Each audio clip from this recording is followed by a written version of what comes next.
Where your treasure is, there will your heart be also. God has given us unlimited treasures in His Word. Every time we open it, we can discover a new treasure or admire an old one. What will we find today? Here's Carla Early with Treasure Hunt in the Word.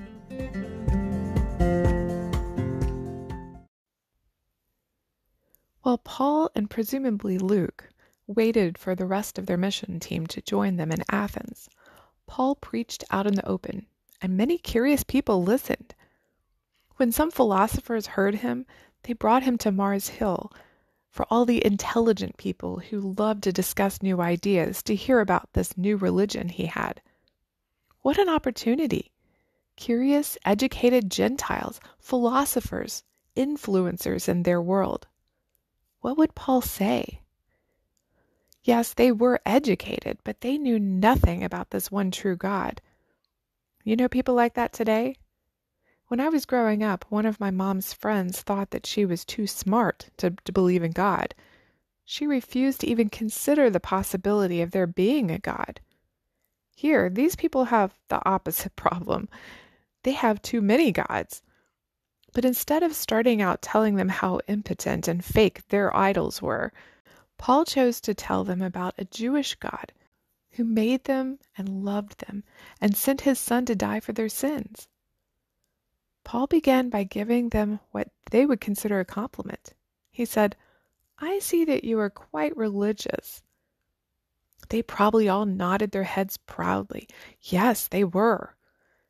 Now, you may know plenty of people who consider themselves very religious, who either don't go to church at all or just once in a while.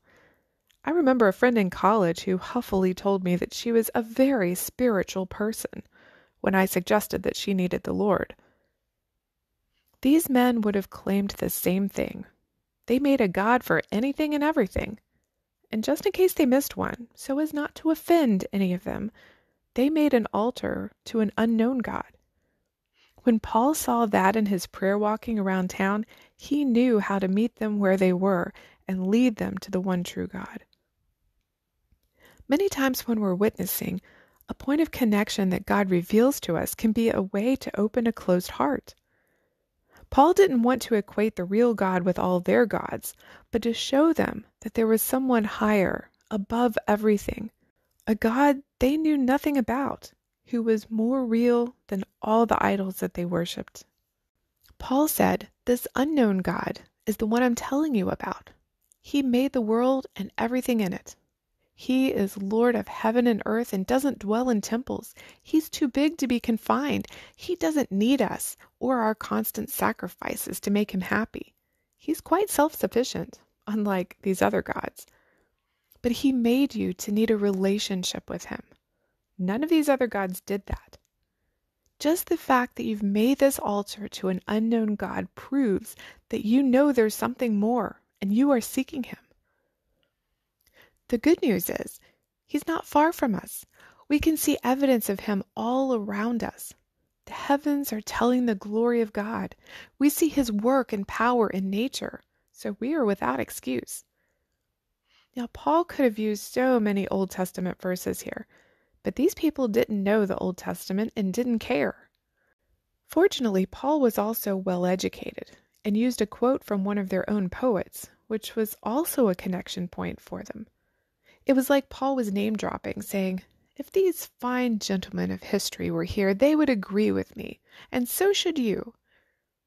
Paul continued by saying, "You didn't know about this unknown God before. Now that you do, you have a choice to make. Do you get rid of all these counterfeit gods and follow the real one? Or will you reject him and be judged?" God could say that to us too. Stop focusing on things of the world that aren't as important, like money, jobs, even family, and focus on me. Some of the people in the crowd believed, others mocked, still others wanted to hear more about this God. So Paul's time in Athens did bear fruit. What part of Paul's sermon do you need to put into practice? Do you need to seek this unknown God with all your heart and soul? Or do you need to acknowledge and put away idols that have crept into your life so you can be sure that God is number one in your heart? You can contact us at treasurehuntintheword@gmail.com.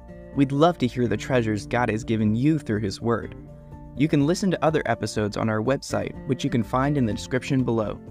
Thank you for listening, and remember, where your treasure is, there will your heart be also.